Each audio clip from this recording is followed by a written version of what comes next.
Buenos días. Hola, buen día. Buenos días. Sí, hola, doctor. ¿Todo bien? Pues, Augusto.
Ahí va.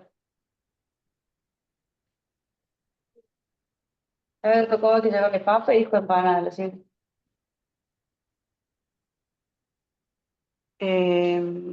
Después no tengo las hartas estas que me aparecen. Eh, tan- ¿Dónde?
Hablé con la directora, me atendió Juan, pero ya me de vuelta como, dice, esto lo han entrado manual. Sí, me dio una entrada manual.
Cálculo. Yo le digo, ¿sabes? Fracciones. Buenos días.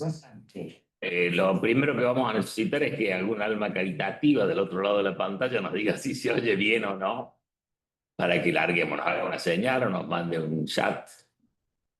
¿Se escucha? Buen día, se escucha, se escucha bien. Muy bien. Entonces vamos a dar comienzo a la sesión del Instituto de Cultura Notarial del día 13 de junio de 2025. Y hoy tenemos un tema de súper actualidad que nos tiene inquietos a muchos, en particular a mí, no sé si a algunos más también, que es el famoso coeficiente de equidad inmobiliaria. El título que le ha puesto la disertante es Coeficiente de equidad inmobiliario, aplicación práctica. Y se trata, nuestra disertante, de María Candelaria Bulacio, alias La Cande. Se la acabo de poner ya.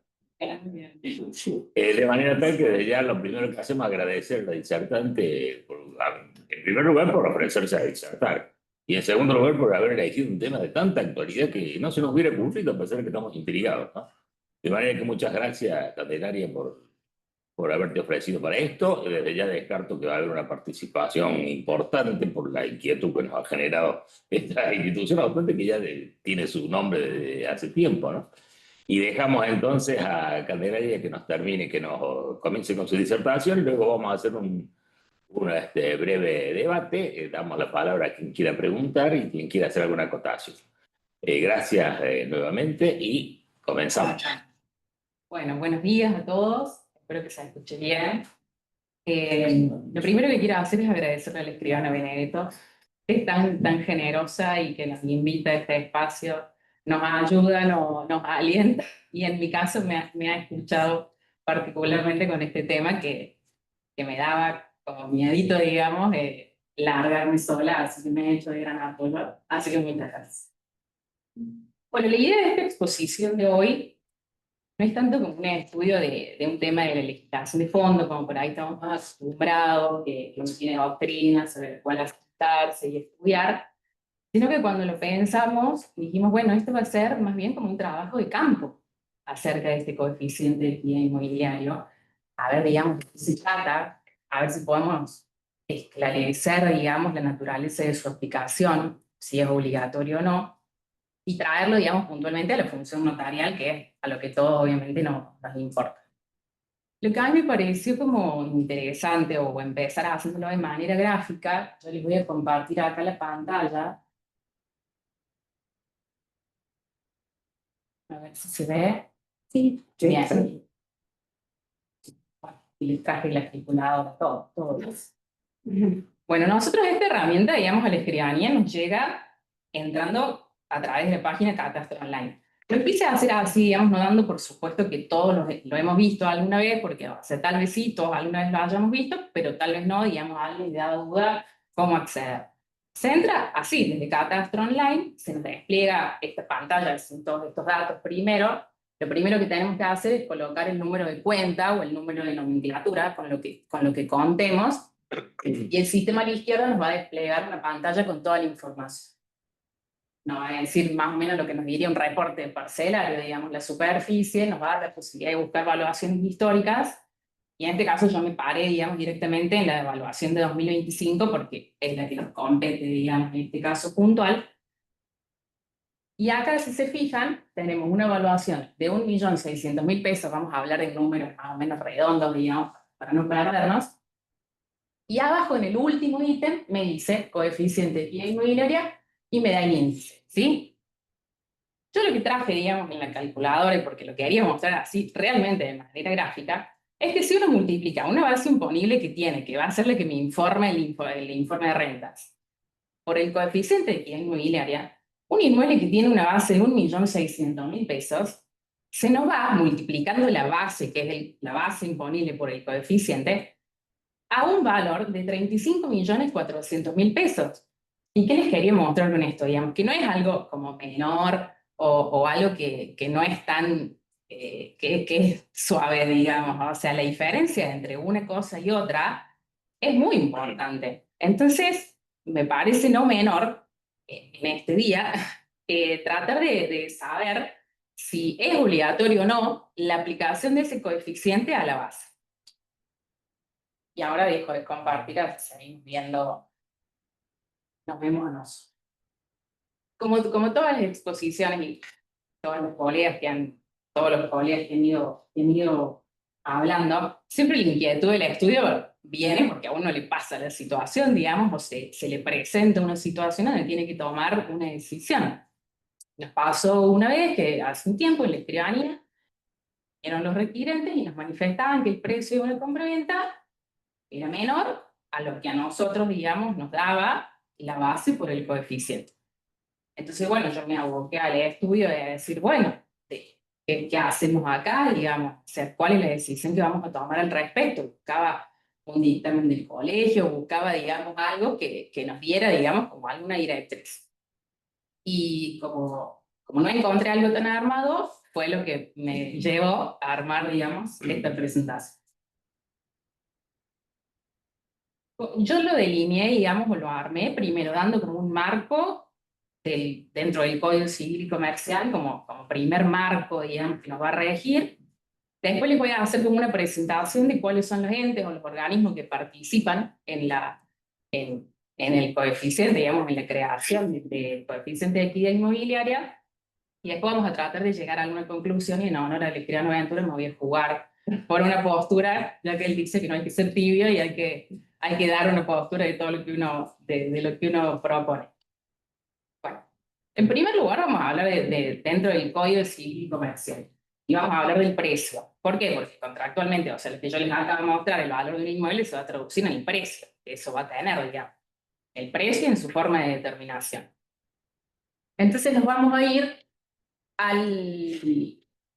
digamos, la palabra precio, digamos, el concepto de precio lo busqué, está enumerado 125 veces en el Código Civil y Comercial. Pero nos vamos a centrar, digamos, en el contrato que lo trata de manera principal o esencial, que es el contrato de compra-venta. El precio en el contrato de compra-venta, que está en el artículo 1123, está nominado como un elemento esencial. O sea, habrá compra-venta si una parte se obliga a indicar a la otra una cosa y esta a entregarle un precio. Precio, digamos, es la contraprestación que da el comprador al vendedor a cambio de la entrega de la cosa. ¿Y cómo se determina ese precio en el Código Civil? ¿O qué dice el Código Civil y Comercial acerca de esa determinación del precio? Bueno, eso está en el artículo 1133 y dice determinación del precio. El precio es determinado cuando las partes lo fijan en una suma que el comprador debe pagar, se deja su indicación al árbitro de un tercero designado, o cuando lo sea con referencia a otra cosa cierta. En cualquier caso, se entiende que hay precio válido si las partes previeron el procedimiento para determinarlo. O sea, notemos que todo el tiempo habla de partes. Las partes son las que determinan de una u otra manera cuál es el precio que desean pagar, digamos, por la cosa. Y ahí cuando estábamos hablando del 1133, recordemos, digamos, estamos en el título tercero, estamos en el marco de los derechos personales, estamos hablando de un contrato particular que es el contrato de la compra-venta. Pero, como decía Federico Sola, que me encantó en el quórum, el Código Civil es una mesa de 12 patas y siempre un artículo encuentra como su base, su fundamento, su reflejo en otro.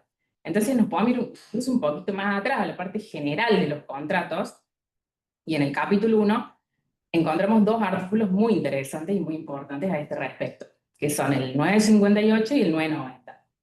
El 958 dice libertad de contratación. Las partes son libres para celebrar un contrato y determinar su contenido, y por supuesto que donde hay una libertad hay un límite, dentro de los límites impuestos por la ley, el orden público, la moral y las buenas costumbres. Después, por otro lado, tenemos el artículo 990, que es el que habla de la formación del consentimiento, de las tratativas contractuales, y dice, libertad de negociación. Las partes son libres para promover tratativas dirigidas a la formación del contrato y para abandonarlas en cualquier momento. Después también, digamos, hay otros artículos cuando hablamos en la parte de derecho de consumo, el 1099, pero bueno, no quería dejar, me parece que ya con estos artículos hace al punto de lo que quiero decir, y también como foro, como faro, el artículo 14 de la Constitución Nacional, que en un marco, por supuesto, mucho más amplio, pero nos habla del derecho de comerciar, digamos, de la libertad de comerciar. Así que habiendo dicho esto, digamos, me parece como el primer marco que yo le quería poner a la cuestión, dentro de nuestro ordenamiento civil y comercial.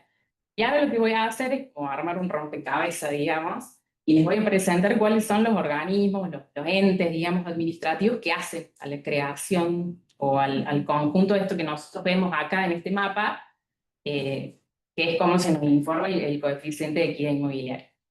Al primero que les voy a presentar es al menos famoso de los tres, que es IDECOR, porque les voy a hablar de tres organismos.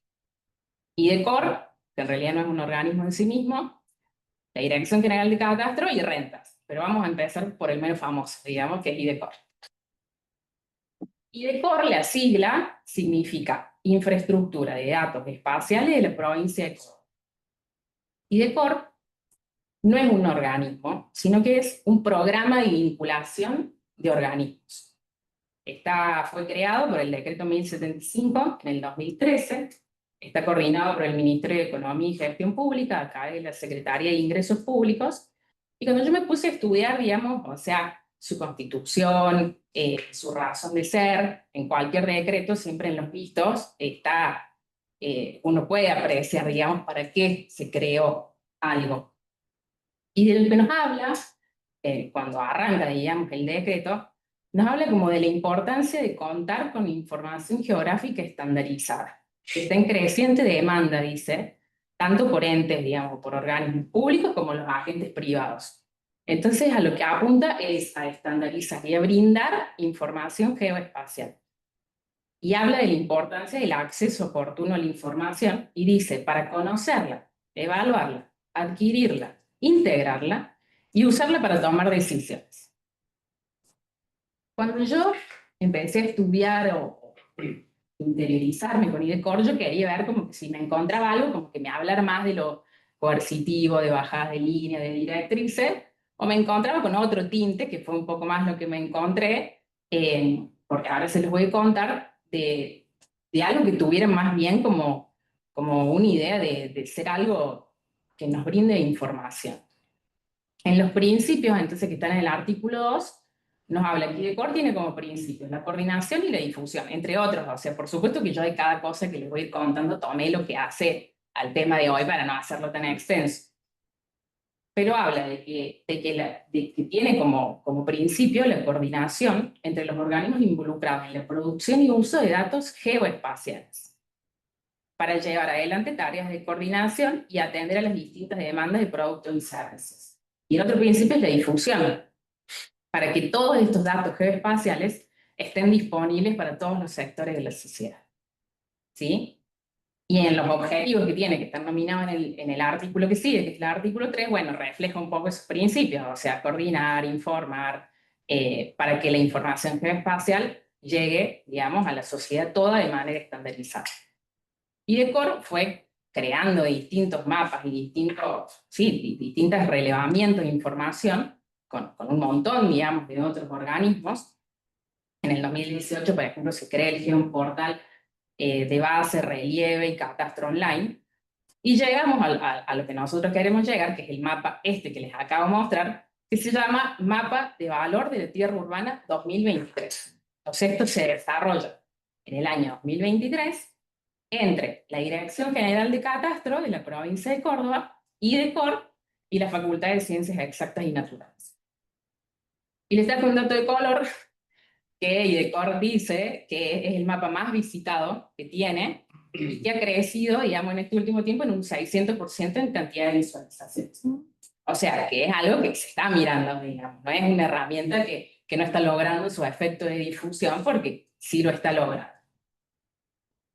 Habiendo terminado con IDECOR, entonces, primera pieza del rompecabezas, vamos a la ley de catastro. La ley de catastro que tenemos vigente. ¿Por qué? Porque, digamos, acabamos de decir que al mapa accedemos a través de catastro online. Cuando pensamos en catastro, nos vamos a la ley 10.454, que es la ley provincial de catastro territorial, es la que deroga la anterior 5057 y sus modificatorios.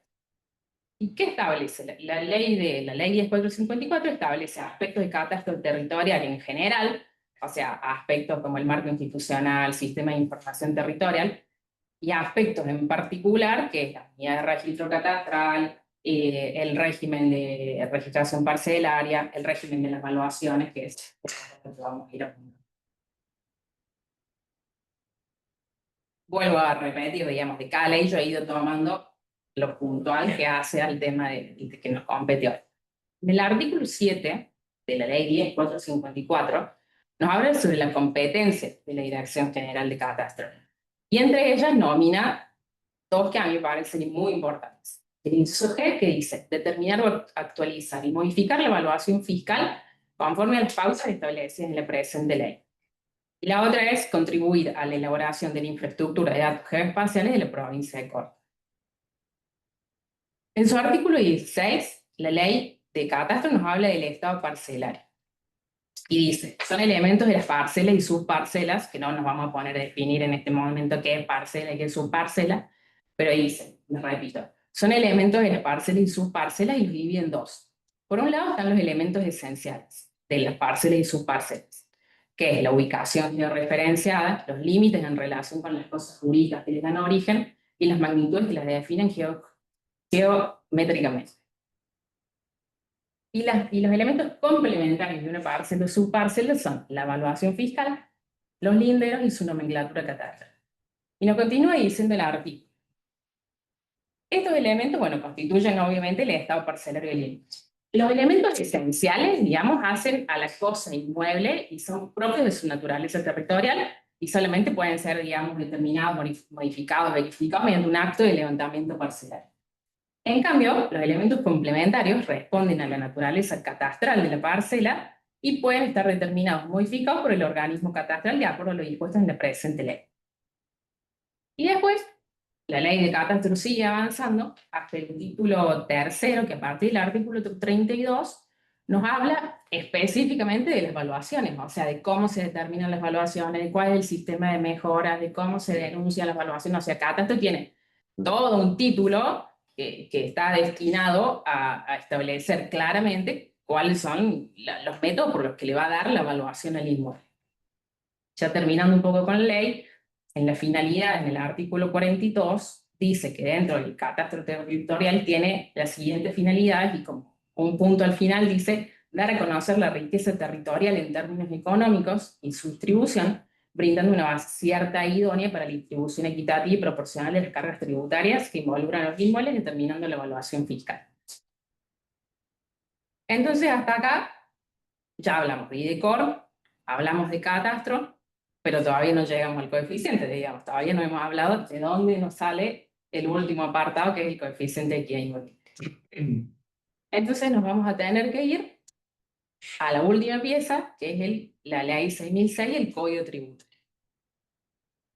El Código Tributario, que tiene, digamos, el texto ordenado en cada año, corresponde al actualizado, tiene también un código que se divide en una parte especial y después en una parte, perdón, general y después en una parte especial. Quiero destacar de la parte general el artículo 2, o sea, arrancando la ley, que nos habla del principio de legalidad y de interpretación restrictiva. Y dice, legalidad, interpretación analógica, prohibición. Artículo 2. Ningún tributo puede ser creado, modificado o suprimido sino en virtud de la ley.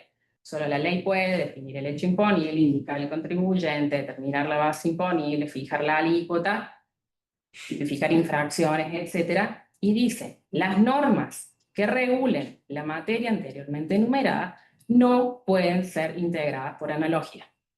O sea, acá tenemos dos principios muy propios del derecho tributario, que es el principio de legalidad y el principio de interpretación restrictiva. Entonces, en base a eso, que es el artículo 2, es que tenemos que leer todo el contenido, digamos, del Código Tributario y de la ley.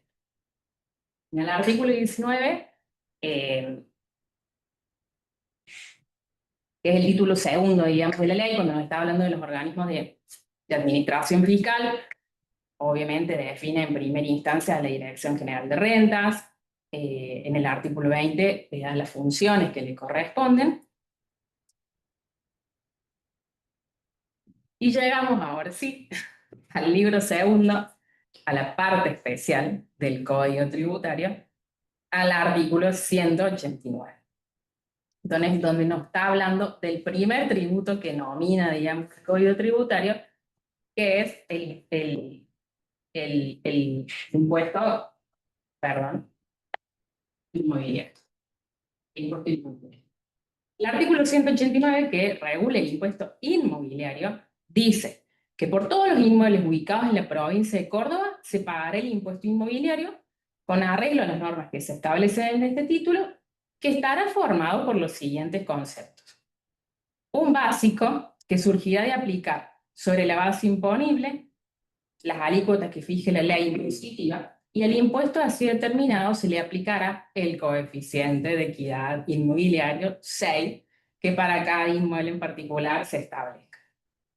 O sea que el coeficiente de equidad inmobiliario, pensado para ser aplicado al impuesto inmobiliario, ¿sí? El coeficiente de equidad inmobiliario vigente lo tenemos a través de la resolución CIP 60 del 2024, Siempre del 24. diciembre del 24, me olvidé de decirles esto, que faculta a la Secretaría de Ingresos Públicos del Ministerio de Finanzas establecer el coeficiente de equidad inmobiliario con el objeto de equilibrar la carga tributaria de los contribuyentes o responsables del impuesto inmobiliario. El coeficiente, como les decía, el de este año es de la resolución CIP del 2024, pero yo me quise poner a averiguar cuándo había nacido, más allá que el que tengamos ahora es el del 2024. Pero yo me fui al texto originario de 1977, que es cuando nace, digamos, la ley 6 del Código Tributario 6006, no estaba. O sea, cuando definía el impuesto inmobiliario me hablaba de un básico y me hablaba de una alícuota. Entonces, ¿cuándo nació? Nació con la ley 10.724 del 2020, que fue una ley que hizo una modificación en muchos artículos del Código Tributario, entre ellos, en el artículo 46 de esta ley 10.724, sustituye el 163. Bueno, recordemos que los artículos del Código Tributario van como cambiando, el que hoy es 189, en ese momento era 163, y ahí le aplica el coeficiente del inmobiliario a la base imponible para liquidar el impuesto inmobiliario. Entonces, hasta acá, digamos, por lo que armamos este primer rompecabezas con los órganos administrativos y en el marco del Código Civil, logramos, digamos, ir llegando hasta de dónde salía el coeficiente de equidad inmobiliaria. Entonces, pienso yo, tal vez, que esto podría ser, y podría en términos potenciales periodísticos, podría ser una decisión política, digamos, de aplicar el coeficiente a la base solo para liquidar un impuesto que es provincial directo, directo porque recae sobre la capacidad del contribuyente, recordemos ese concepto del derecho tributario, pero no aplicarlo directamente para incrementar la base imponible, porque eso recaería, por ejemplo, en otro impuesto que es el de los bienes personales, que es un impuesto que recibe Nación. Porque, digamos, el camino más fácil para que esto no tuviera ningún tipo de duda es llevar una base imponible que hoy es de 1.600.000 pesos, o sea, estamos hablando de que las bases todos sabemos que están atrasadas. ¿Qué te sube que se evalúa? Y cuando yo le aplico el coeficiente me da 35 millones de pesos. Entonces, o sea, la brecha es bastante larga.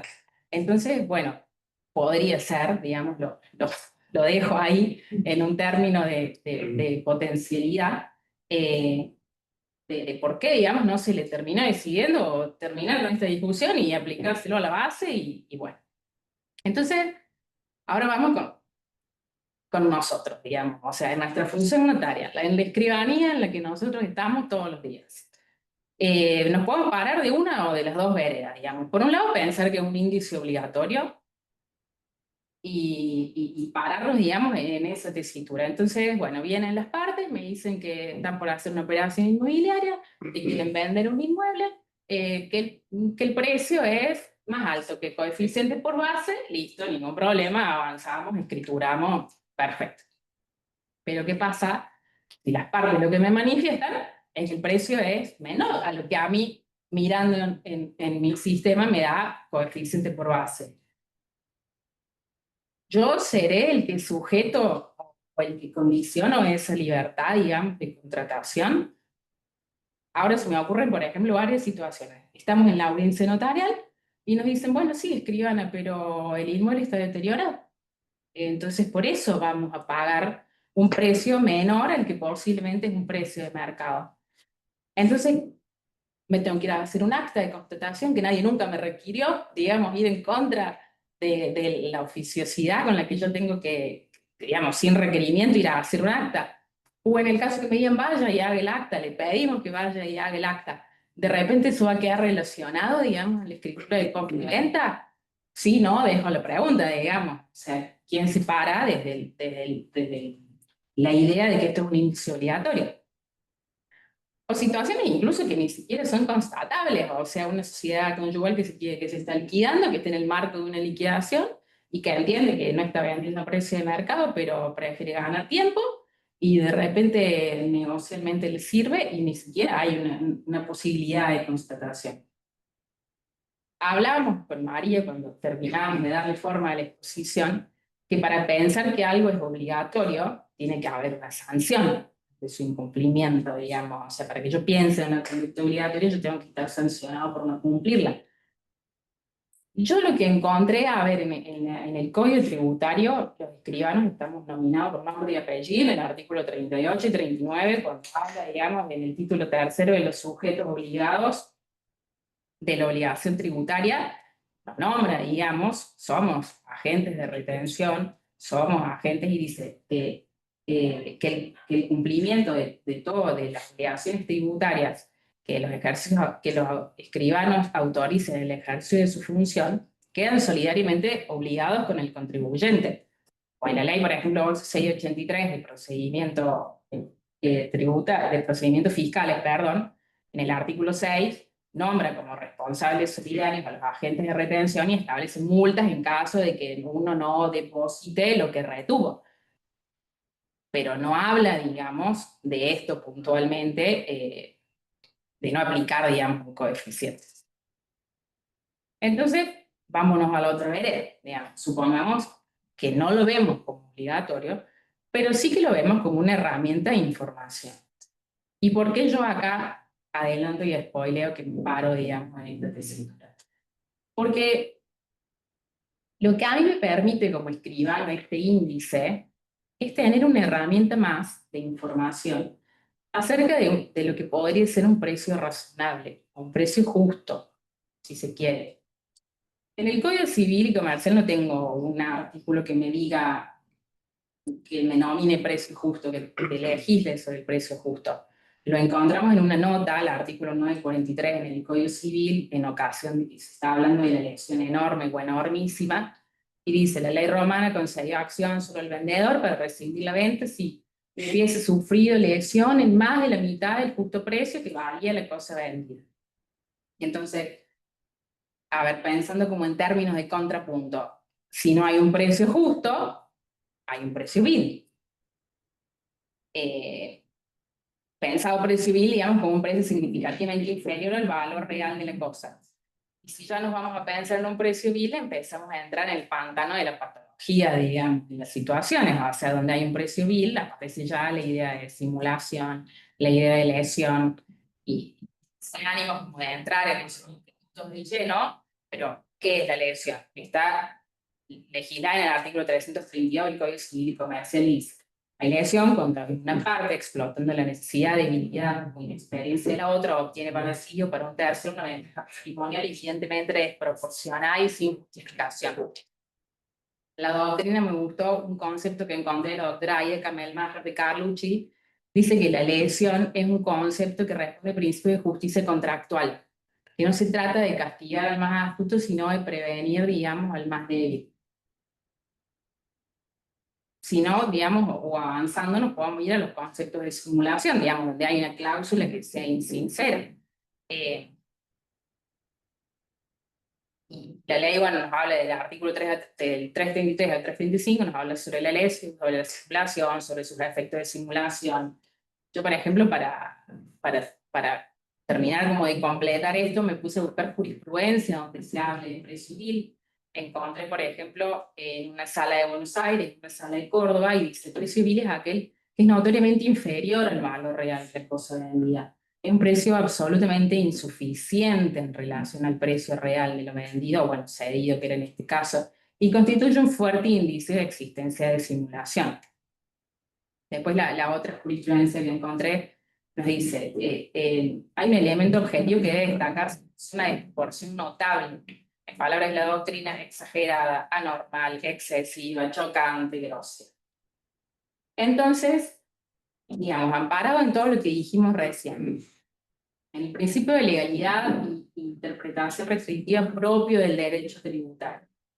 En el marco del Código Civil y Comercial que nos habla de la libertad de contratación, de la libertad de negociación, de la forma de determinación del precio por las partes, yo lo que creo es que esta herramienta la tenemos que usar los escribanos, una herramienta de información, de guía, para poder establecer entre las partes que no se pierda el precio justo o el precio razonable, sin entrar en el núcleo duro, digamos, que a nosotros como escribanos siempre recordamos y decimos que no nos pertenece, digamos, el negocio es de las partes.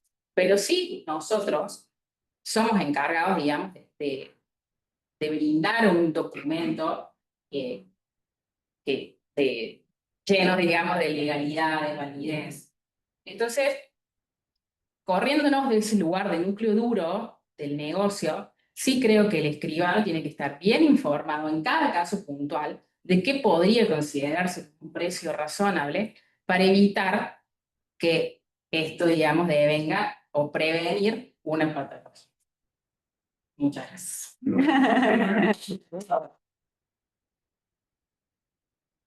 Yo personalmente, no sé, ustedes me han quedado asombrado por la calidad didáctica de la chica. Muy bien. Y la precisión científica, que no es común, porque no se quedó solo por una apreciación subjetiva, sino que fue a la norma, interpretó solo otra que ocuparse. Realmente me pareció brillante. Y lo bueno que tiene es que genera preguntas. Que yo tengo acá, yo no tengo el privilegio de ser objeto decorativo, como digo siempre a Lidia, porque de director del instituto tengo poco, además, Eleonor, que busca dicha pero Disculpa por los ruidos, pero están acomodando los bancos para el martes. Ay, Son los peores. Me ha generado una serie de dudas. Me ha generado una serie de dudas, no por mala disertación, sino porque te genera, llama la atención. Por ejemplo, en las donaciones que no pagas ellos, para ir a las inquietudes propias, trabaja con la base imponible. Y los sellos se pagan por la base imponible. Habrá algún mecánico, no se paga el sello, pero lo demás, por ejemplo, la caja. sí. Que sé que hay una inquietud en la caja, me la han consultado hace poquito, la semana pasada. Así como rentas se asegura de que la base imponible esté actualizada, yo creo que fundamentalmente para poder percibir los impuestos, como bien has dicho vos, coincido plenamente, repercute también en los sellos, en las ventas. Suponte que el precio de venta sea inferior, obviamente va a pagar por la base imponible, pero ahora ya no hay la base imponible. Sí, para quienes consideren que es obligatorio, que yo considero que no es obligatorio, van a tener que tributar por, así, o estoy exagerando, van a tener que tributar sumándole el 6. Tendríamos como tres cálculos. Supongamos que no lo tomamos como obligatorio y el precio de venta queda establecido en 50 millones. La base por el 6 me daba 70, tendría como que pagar caja por un lado en una compraventa y sellos por el otro, o en una donación, de repente aplicarle el 6, por ejemplo, para la caja. Eso es lo que está buscando la caja. Sidano me escucha, estás de Sidano. Bueno, otra de las preguntas que en la página de donde sale toda esta, la resolución 60, que se preguntó la inteligencia artificial, dice, debes ingresar a la página de renta, y no es la página de renta, me acabo de enterar porque yo no encuentro. ¿Dónde está? Dicen que no lo he encontrado, yo decía, no sé si ustedes lo sabrán, yo ni idea, no se me había ocurrido que hay en Catastro Online. Claro. ¿Cómo es eso? Pongo Catastro Online y Sí. la pantalla, ese cuadrito, y ahí abajo está el numerito, pero multiplico por la base actual. Mapa y decor. O mapa y decor. Claro. Moreno. Después Claro. tenemos, también otra pregunta que también hablamos un poco con Augusto, es decir, ¿por qué el RENCA no incorpora directamente, si fuera obligatorio? Este es un fundamento para decir que no es obligatorio. Que no incorpora el informe directamente la base actualizada de todo. Para mí está clarísimo, tal como ya no sé si pueden recordar. año 2018, 2019 se aplicaba la base imponible del 2017, Sí. porque aunque parezca mentira, los mismos escribanos se habían quejado de que habían subido mucho las bases, entonces la gente dejaba de vender el inmueble por el impuesto a los sellos, según se decía. Entonces, para satisfacer a los escribanos se puso dos bases, una para el impuesto de sellos en la escritura y otra con la que se pagaba el impuesto. Lo veo parecido al tema, ¿no? Y No, tiene una connotación política. claro, pero te quiero decir, poco ético se ve en el Estado una actitud así, ¿no? Porque ellos cobran bien y obligaban a que el escribano le robaran en serio, a la casa le robaran. Era, son bastante sorprendentes en el Estado. Una cosa son los políticos, otra cosa es el Estado. Esto es representado por los políticos. Entonces, como una entidad involuta, incapaz de cometer algún arbitrio. Después otra pregunta más, que también me había surgido, que no parece estar ese coeficiente, la impresión a mí capaz que sí, y en todos los entes que participan en Indecor, DGR y Catastro, capaz que sí esté, pero no pareciera estar allí involucrado el inmueble particular, porque espero que probablemente salga, o realmente está previsto el inmueble en particular, por ejemplo, cuántos Sí, pisos tiene, la calidad de inicia, aparece. Y lo que pasa es que eso va a estar determinado, digamos, por qué evaluación le dio Catastro, no por el coeficiente. El coeficiente va a abrir la resolución por curiosidad y está lleno de fórmulas, digamos, que se dieron absolutamente a cómo llegar al cálculo. ¿Cómo sabemos que está bien? No, bueno, Pero es una deformación. A ver, porque digo, el que tiene que dar la evaluación es Catastro. Y está haciendo una evaluación es incorrecta. ¿Por qué hay base imponible y evaluación fiscal? Porque la evaluación es lo que dice el Estado que esto vale. Hace un análisis con ciertas cuestiones, de inmueble en particular, de la zona, de varias cuestiones, y saca una evaluación. Y después la base imponible, fíjense que es la evaluación multiplicada por un coeficiente, que de acuerdo a la zona, la ley anual, la multiplica por distintos índices para poder cobrar un impuesto en particular por cada zona. Por ejemplo, esta zona sufrió una inundación, entonces le vamos a cobrar menos impuestos. Entonces la evaluación la vamos a multiplicar por 0,8. En cambio, esta zona estuvo espectacular este año, le fue bien, qué sé yo, no hubo ningún problema, la vamos a multiplicar por 1,2. Entonces tiene impuestos más caros. Y esa es la base imponible a diferencia de la evaluación. Y era, digamos, lo que manejamos siempre hasta ahora. Y ahora, bueno, agregamos esto, pero entonces quiere decir que la evaluación es irreal. Y estamos tomando, digamos, esto que nos da, multiplicado por un índice, pero estamos tomando ya una evaluación que no es irreal. Entonces, ¿cómo hacemos para que nos genere esta situación? ¿Y qué conforma ese índice? ¿Y cómo se saca ese índice? ¿Quién lo saca ese índice? También es la cuestión, también, porque no es, digamos, mañana el Estado necesita plata. Che, aumentale 2 puntitos el índice. Y eso debe ser un poco lo que quiere. Tiene una cuestión política atrás. Yo quiero Si me permiten una preguntita más y termino y les dejo la palabra a todos. A mí me alerta, me altera digamos, el esquema de civilista, el hecho de que nosotros como escribanos nos podamos meter en el sinalagma. Claro. El sinalagma contra que es el equilibrio prestacional, que simbólicamente aparece con el libre pens, ¿no? En la oficina del libre pens teniendo la balanza. El sinalagma es el equilibrio prestacional. Y es muy subjetivo. Si yo le vendo a mi hijo, no lo voy a vender como le vendo a cualquiera, capaz que se lo vendo más caro todavía. Sí, compro el terreno del lado de mi casa, que es el ejemplo que va a usar a mí, lo voy a pagar más caro de lo que vale. Tiene el Estado y menos el escribano podría meterse ahí. Y otra preguntita más, eso queda, ¿no? Que yo creo que no nos tenemos que meter en el sinalagma. Que podemos sugerir dentro de los tratativos, ojo que esto puede aparecer como sospechoso, no sé cuál es. Yo trato de no meterlo en el precio. ¿Qué precio le ponemos a ustedes? ¿Habrá pasado? ¿Qué precio le ponemos a la propiedad? No voy a preguntar a alguien, pregúntele al vendedor cuánto precio se lo vende. Es la única forma de que uno quede despegado de eso, ¿no? Porque me pasó, no sé si a ustedes les habrá pasado, que fue una chica muy ingenua, maestra, al banco a depositar lo que había hecho en el escritorio. Me había dado un precio diferente al real. Y quería depositar $80.000, por ejemplo, y la escritura le había recibido $60.000. Pero yo totalmente ajeno a esa trata. Pero entonces va y el gerente del banco dice, no, está mal hecha, porque si usted lo vendió por 80, no pudieron haber. ¿Pueden creer que la chica me llamó y me dice que está mal hecha la escritura? Y dije, entonces, ¿cómo hice yo para sacármela de encima? Porque yo veo que venía a mí un anuncio. Digo, ¿que mentiste en el precio? No, mentiste en el precio. Eso es un delito, es una simulación ilícita. Bueno, se dejó en broma, no tuve más noticias. El precio me usó como herramienta para eludir su... Exacto. Para evadir, para eludir. Sí. Y todavía después me decía que estaba mal hecha la escritura porque no hacía el precio real. Sí. Metiéndose esto de meterse en el Sinala, escuches, por hacer esta acotación, me olvidé de lo que ya va a venir. Dejamos entonces que abrimos el debate para que... No, a mí, digamos, el tema también me... Cuando yo empecé, obviamente, cuando nos pasa esto, ¿qué hace? Empieza a hablar con los colegas. ¿Qué pensás vos? ¿Qué pensás vos? ¿Qué pensás vos? Y yo tuve a colegas, digamos, que directamente me decían, no, yo no escritura.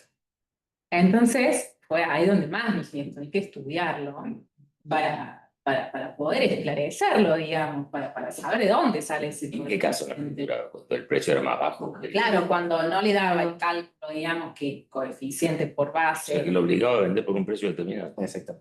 Claro. O sea, hacía muy ilegal el colega, pero no estaba cumpliendo con él, que debes aceptar lo más fielmente posible la voluntad más. Y el 958 Es lo que de código. hablábamos un poco con María cuando lo intenté. Y el 296 nos responde por la sinceridad o la insensibilidad. Vamos a leemos las preguntas. Yo me acuerdo con el Bitcoin, te acuerdas, justo que uno de los primeros que llamé fue a vos, ¿cómo hago? Me ha venido una escritura en Bitcoin. Me acuerdo que hice una consulta con los colegas, alguien puede tener una experiencia. Claro, sí, verdad. El segundo Y problema. además, el Bitcoin, la primera escritura que creo que se había hecho en Bitcoin me vino todo.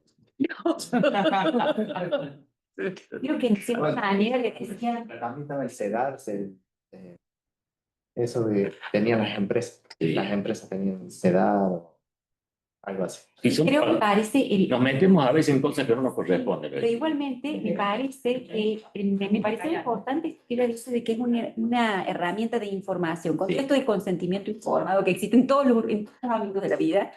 Eso era lo que iba a decir yo. Me lo robó Leonardo. ¿Hasta qué punto puede funcionar una minuta insistida el NIC 720? Se hace saber la parte que el precio es inferior, hay que sugería De este coeficiente. ¿cómo es? De que estemos- ¿Por qué? Porque ahora nosotros, yo a mí, perdónenme, a lo mejor digo alguna cosa que, pero personalmente, yo no sé cuánto valen los inmuebles en toda la ciudad de Córdoba, no tengo ese parámetro. Varían según el barrio. Entonces a mí me venían y me decían, bueno, vamos a escriturar una base de 2 millones de pesos, no, vamos a escriturar por 5 millones de pesos, bueno, qué sé yo. Ahora, con esta herramienta, a mí me hace más responsable en ese sentido. Lo que no tenés que permitir, sugiere yo como consejo, Sí. diría, vamos a escriturar por. Sí. ¿Cuánto es el precio? ¿Cuál es el precio? ¿Cuál? Lo determina. Ustedes me dicen el precio y yo le hago la escritura. Exactamente. Y ahí vendrán las apreciaciones, si es manifiestamente bajo, estoy conociendo que el precio es vil, Exacto. entonces asesoraré. Y de última, si persisten, el NIC 720, la minuta en sí. A mí, Claro. Vamos a ver. sí. Esa es la que yo quería aportar recién, me olvidé. Porque realmente ahora sí tenemos una herramienta de conocimiento. Como decía Augusto, yo no sé cómo se elabora ese coeficiente y si realmente es real y tiene en cuenta, con esta política de la redistribución de la riqueza propia del Estado, ¿no? De ver dónde percibe más, dónde menos, me parece que es equitativo y está bien, digamos, por ahí en esa mirada del Estado. Pero no sé cómo se saca ese... Hace unos cuantos años me tocó hacer una escritura, era que ella vendía, se le habían valuado el doble de lo que realmente valía la casa. Sí, pero vendían. Entonces hizo un procedimiento administrativo y logró que se lo pusieran al precio real. O sea que eso hay posibilidades. Hay procedimiento administrativo. Por Sí, supuesto. sí, renta de provincia. Voy a leer las preguntas del chat. Bueno, todas las de arriba, felicitaciones. De la oposición, realmente muchísimos mensajes. Alejandra Cáceres dice, ¿cómo podemos desde el colegio aplicarlo para las donaciones, por ejemplo? Es Sí, lo que decía. Felicitaciones. En las permutas, pregunta. Muchas gracias, excelente. Por ahí venía. Tengo una inquietud. Primero, felicitaciones a la expositora.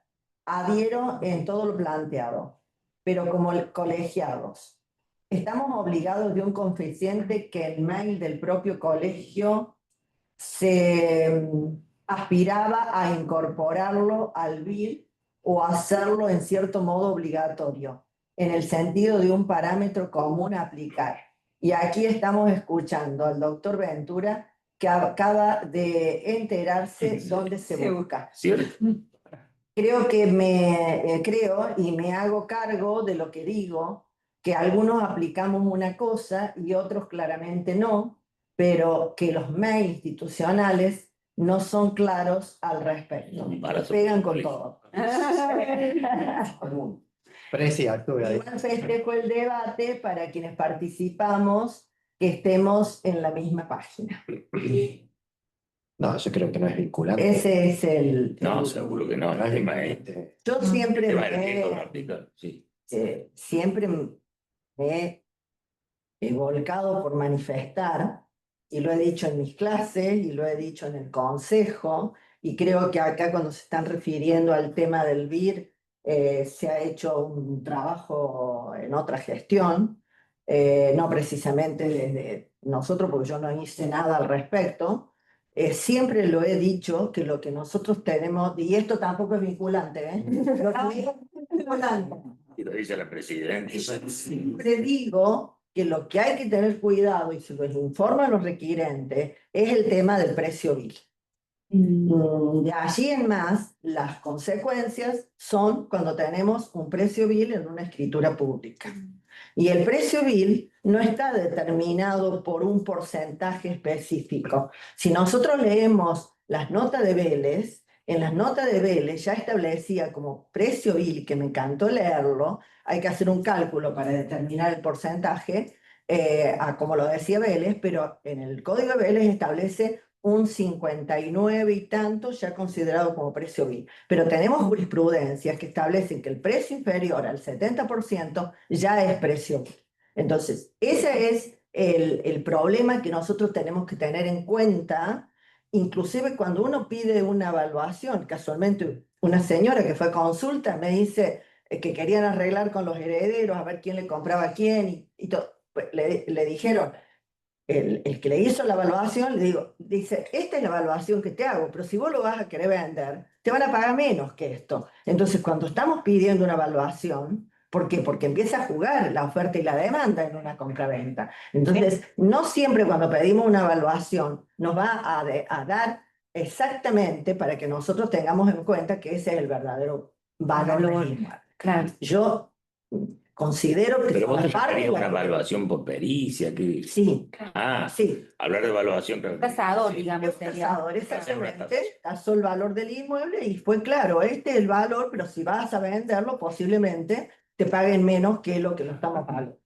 No creo que viste una charla con el instituto acá. Sí. El tema del precio vil. Del precio vil, yo Jurisprudencia. me manejo en mi vida profesional, me manejo con el tema del precio vil y las consecuencias que pueden traer para las partes la no aplicación del precio que corresponde.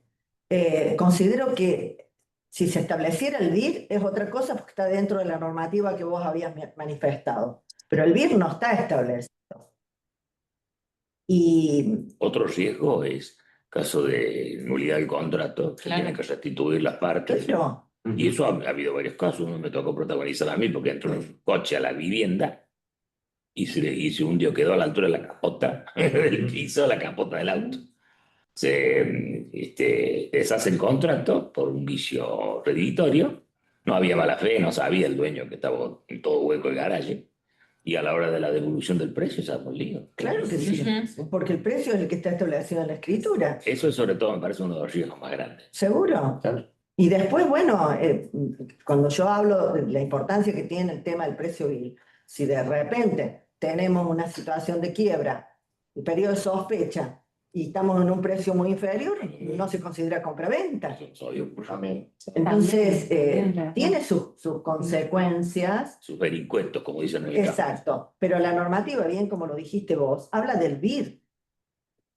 ¿Sí? Sí. Base imponible o evaluación fiscal y el BIR. Mobiliario. Y el BIR nunca fue establecido. Acá en Córdoba no. Está el BIR, como existe en otras provincias, por ejemplo. Mm. No nos habla de la normativa, no nos habla del coeficiente. El coeficiente tiene otro trasfondo. Pero bueno, cada uno trabaja en función a la seguridad que Sí. cree, que tiene. Sí. es un problema también para nosotros, porque a veces, por ejemplo, fíjate que las normativas del gobierno nacional ahora en el sentido de sacar el sitio, el código y todas estas cuestiones y el control sobre el tema de la justificación de los montos, porque una de las cuestiones para ayudar a la gente, digamos, es este asesoramiento previo, decir, mira, si vos pones un precio vil, irrisorio, tenés este problema, este problema. Y una de las cosas era, ¿cómo vas a justificar la plata? Claro. Claro. Bien, y ahora la gente dice, no importa, ahora no, total, no tengo que justificar nada, puedo depositar lo que quiero en el banco, total, no me piden nada. Es cierto. Y eso también nos Y puede... viva la libertad, y no digo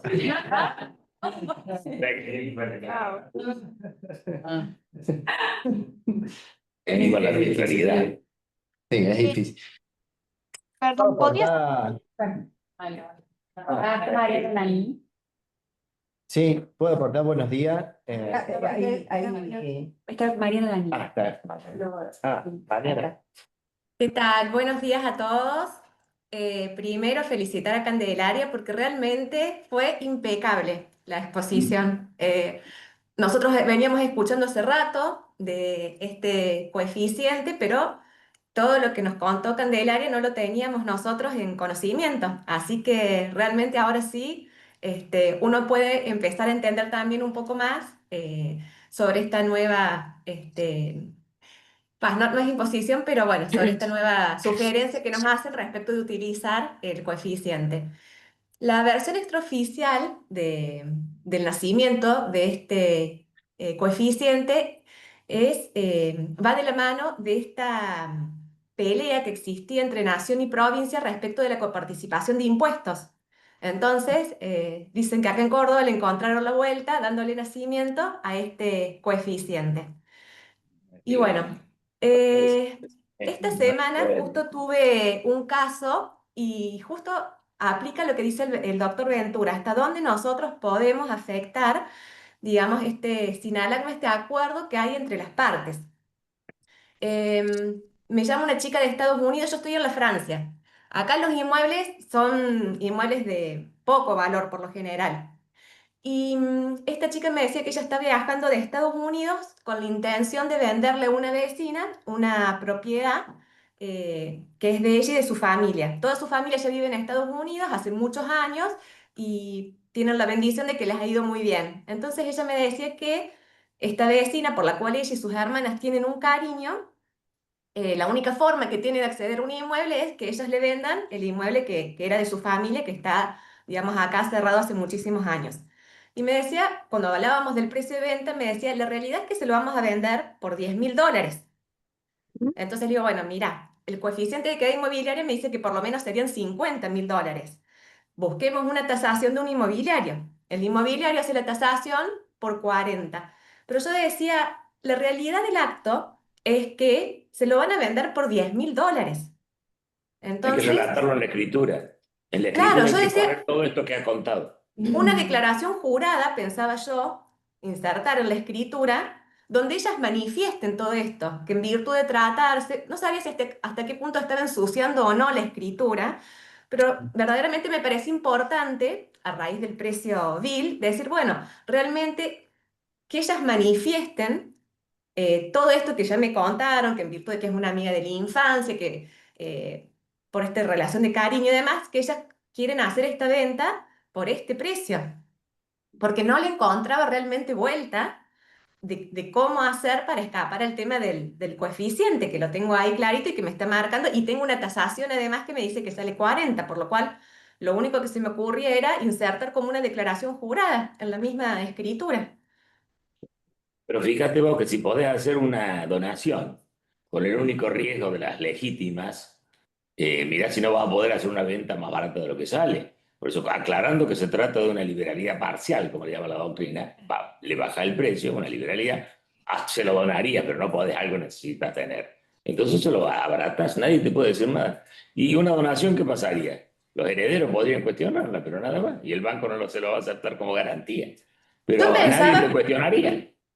yo pensaba que le donen una parte, también la analicé, que le donen un porcentaje, un 75%, y que le vendan el otro 25% o sea, poner los dos actos, porque la verdad que lo estuve pensando un rato.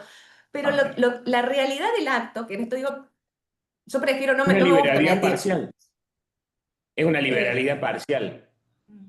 Se deja constancia que el precio es manifiestamente más barato porque se entiende como una liberalidad el resto, dada la relación de amistad existente. Nadie te puede decir nada, no se pueden meter en el contrato. ¿Se puede hacer como una minuta insistida? No, Sería la misma escritura.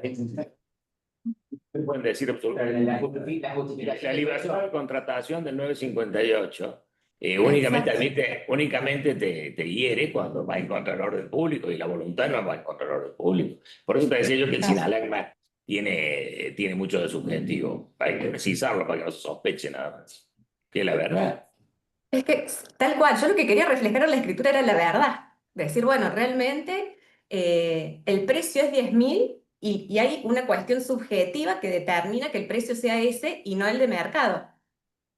La misma situación suele ocurrir cuando en la conexidad contractual una de las partes quiere donar a la otra, ya no hay un anim donandi, sino que viste que está previsto en el 1073, el contrato, el plexo negocial, el contrato conexo, en donde yo le transfiero a título de donación, pero en realidad la donación está usada nada más que por el efecto traslativo. Hay dentro del plexo negocial una contraprestación que me va a derivar en ganancia.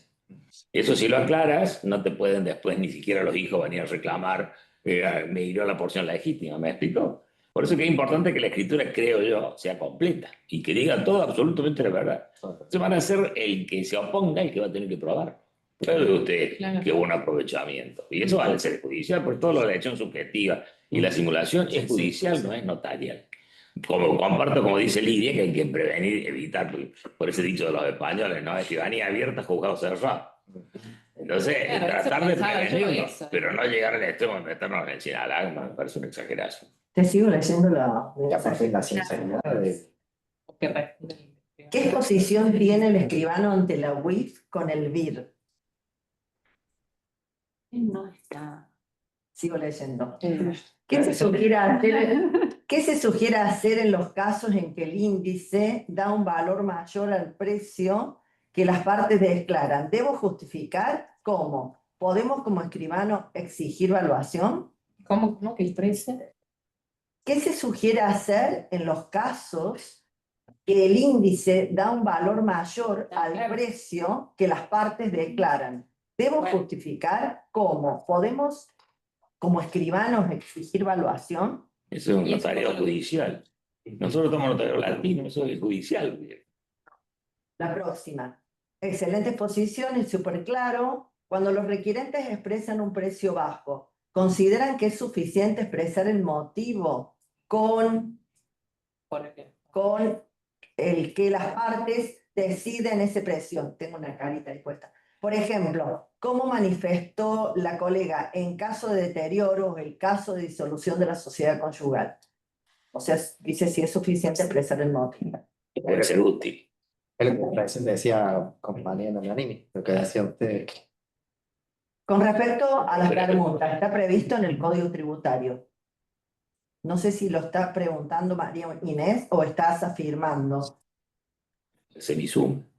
La semisuma, sí. Bueno, después hay un mensaje que se está grabando. Buenos días, les felicito por tratar el tema. No me quedó claro cuando habló la escribana Lasaña cuándo son los porcentajes entre los cuales no se considera precio vil. Eso está en la jurisprudencia, en la que 50 por un lado y 70. 50 en Vélez y y hay jurisprudencia de 60, de 70, o sea, no hay una ley que diga cuándo hay un porcentaje determinado. Claro, lo que pasa es que hay un montón de cuestiones que se van a terminar ventilando de cara a un proceso judicial, digamos, lo que nosotros podemos abarcar en el momento de que se genere el acto jurídico, la compraventa, es hasta como una situación media preventiva, digamos, o sea, con el asesoramiento, como dice. claro, con el asesoramiento, o decidir consignarlo en la escritura pública o hacer una minuta insistida, pero después, digamos, nunca nada está exento que eventualmente devenga en un proceso judicial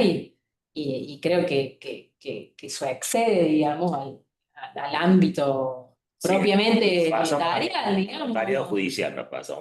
Los 5 sistemas, el notariado judicial sí penetran en eso. Nosotros, el notariado latino, es la recepción lo más fiel posible de la voluntad de las partes. Creo que hay cosas que se pueden consignar en la escritura a modo de preconstituir prueba, pero bueno, también hasta qué punto consignar en la escritura Para mí sí son libres de contratar. Claro, De decir lo que La cuestión es para mí es solamente el asesoramiento de las consecuencias de Claro, la simulación del precio. claro. Ahora, usted tiene que tener, primero que tiene que tener claro que está simulando el precio. Bueno, está simulando el precio y tiene estas consecuencias, digamos, es la cuestión.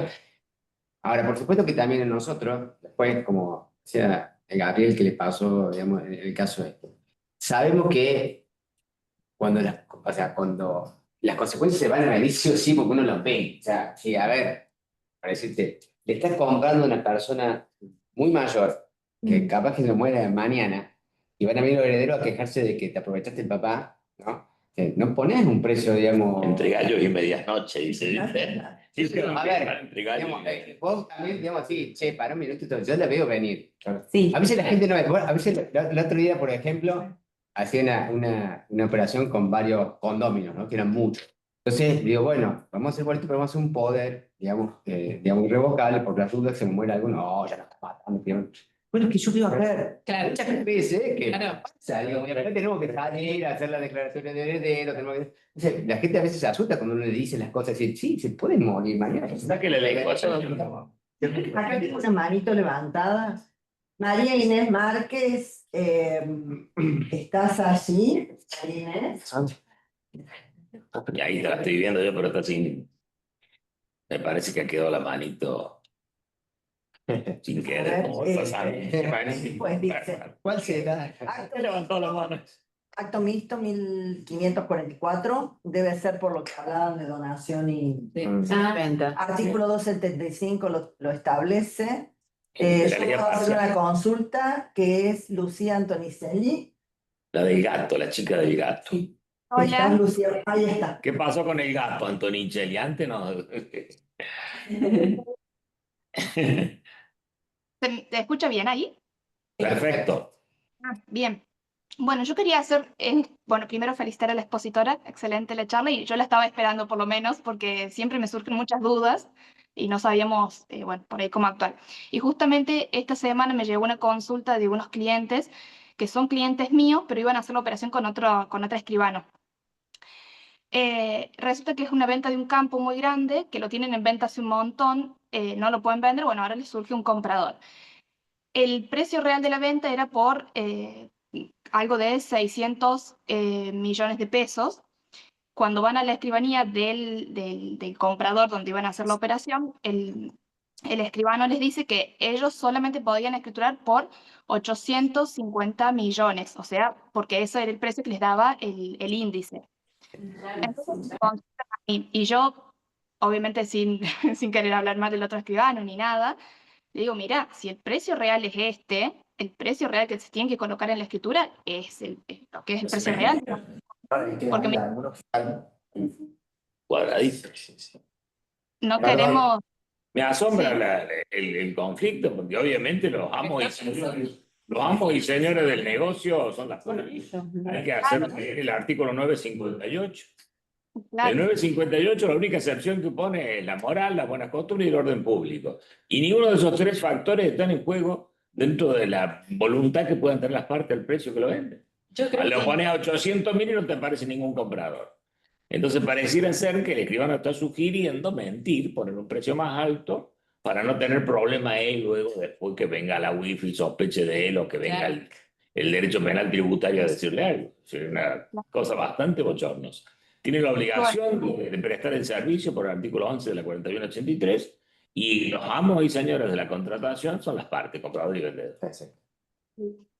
Yo en ese caso, al ser una operación grande y como la diferencia era mucha también de lo que es el precio real, de lo que figura en el índice, yo no sabía y recomendarles que pidan una tasación también de dejarlo en la escritura, porque este caso puntual tiene un tracto abreviado, entonces habría que pagar todo lo que es el pago de la tasa del tracto por el monto, que bueno, en teoría sería por el real, pero el otro escribano quería hacerlo por el otro monto, entonces había que pagar un montón de tasas y cosas por un precio que no era el real, entonces...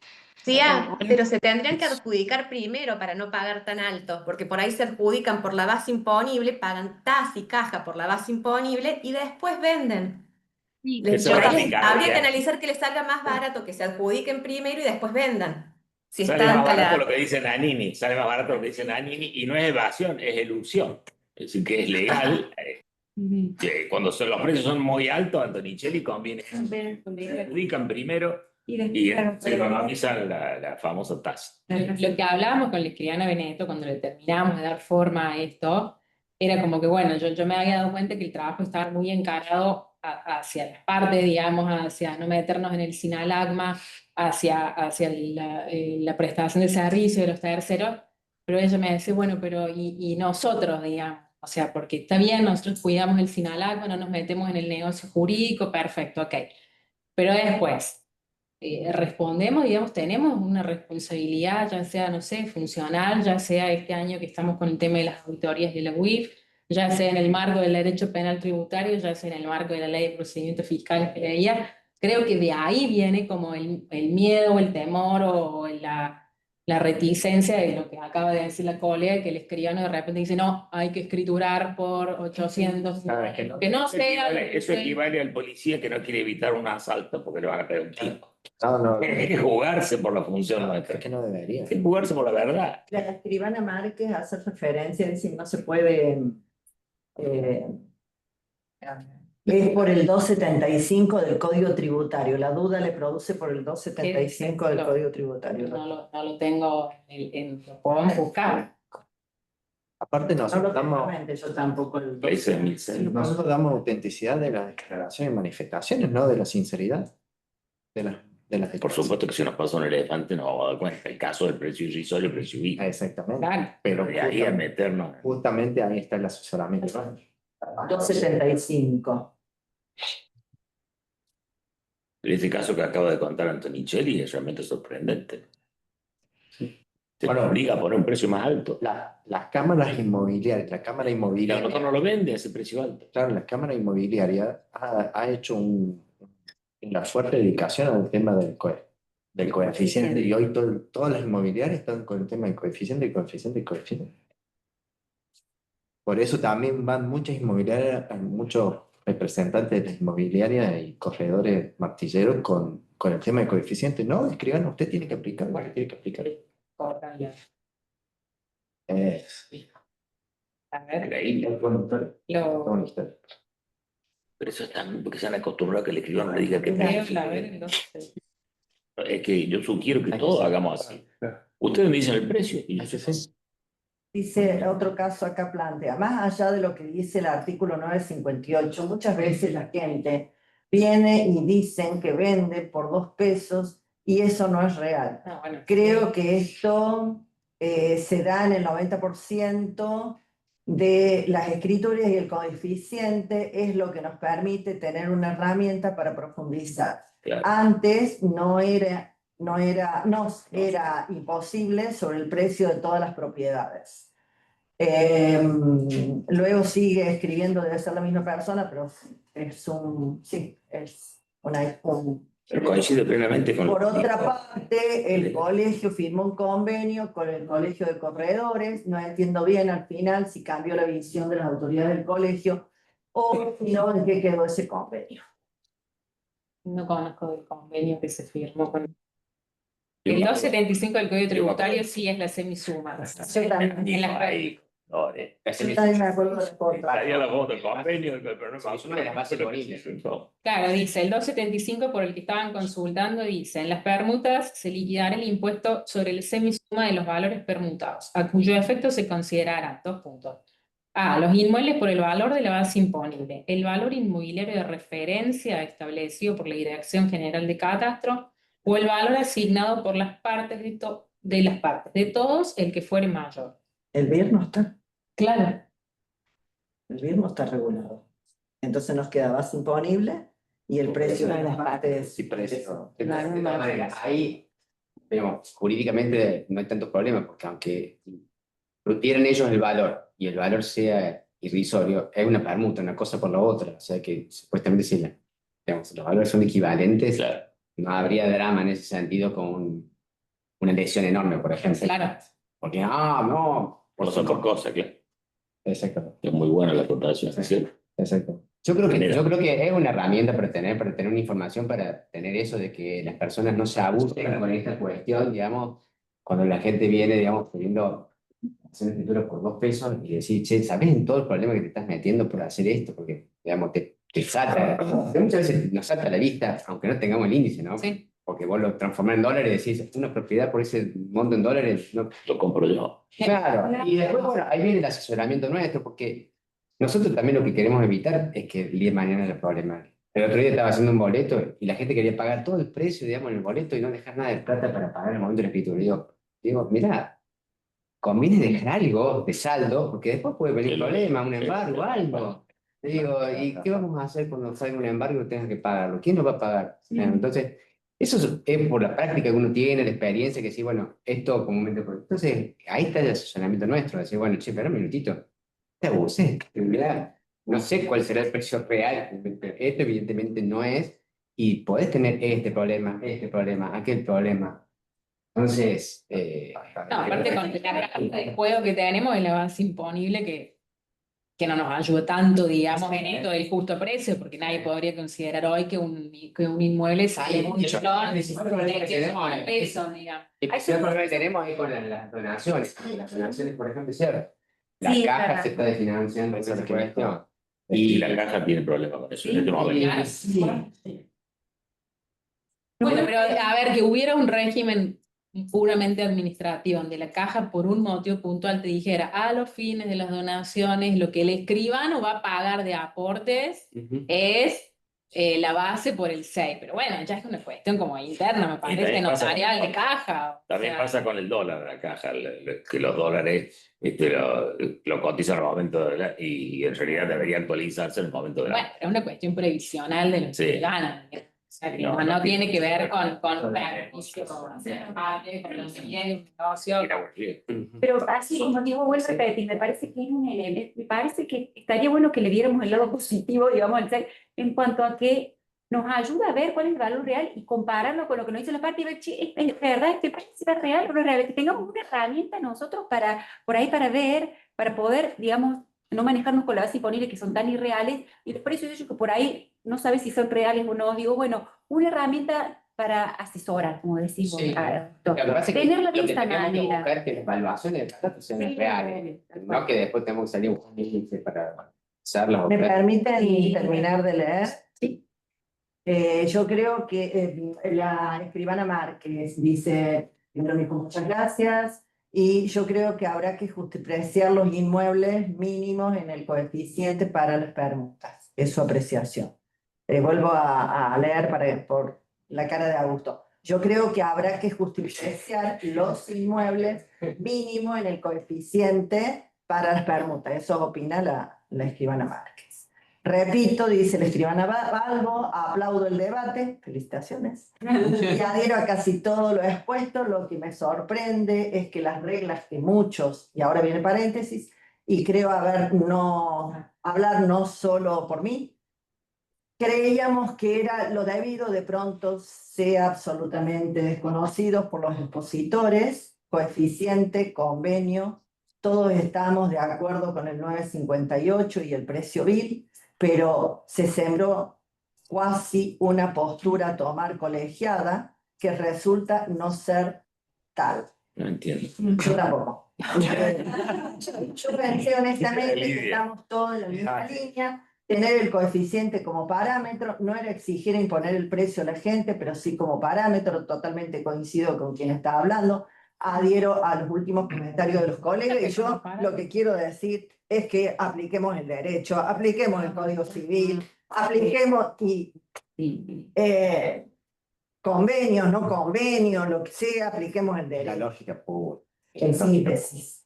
No hay más. Y a su vez a quien quiera venir a trabajar sobre este tema y que sigamos trabajándolo, Ser bienvenido. me parece, claro, me parece excelente. Excelente. ¿Tenemos prevista la próxima? Es el 27, ¿verdad? Hay capacitación. Y yo no estoy, voy a estar en San Luis. Bueno, entonces no. Hay capacitación. Hay- El otro. Sí, el 4. Sería 4 de julio, creo que se ofreció Mariel Sería. Navarro. Ahora con mi ley.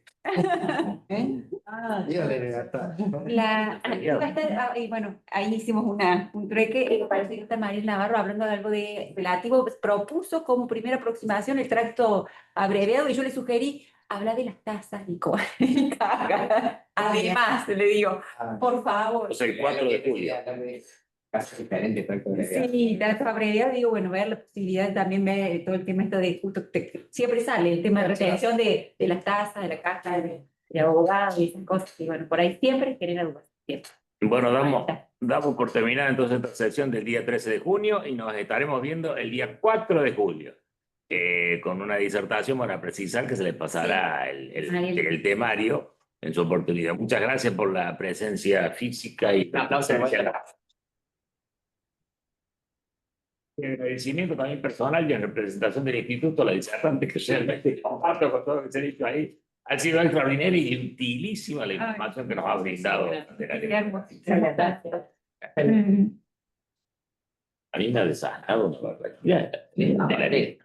Pero aparte han vinculado el coeficiente como obligatorio a través del colegio. Era el que había, el que hacía falta. Así que, Aparte, qué tarea de campo y todo. Sí, Hace par de semanas. No lo la información como No lo podemos formar. Gracias. Estaba en la cátedra con el doctor Zarza que nos hacía esto, entonces. El año pasado cuando nos tocó a las adscriptas, que estaba operada, así que no. Hay muchos de inmobiliaria que dicen, que plano que del colegio de escribano ustedes están obligados a meter cosas en sonido, pero es una locura. ¿De dónde sacan? Creo que la frase última de derecho. Claro, ¿de dónde saca semejante cosa?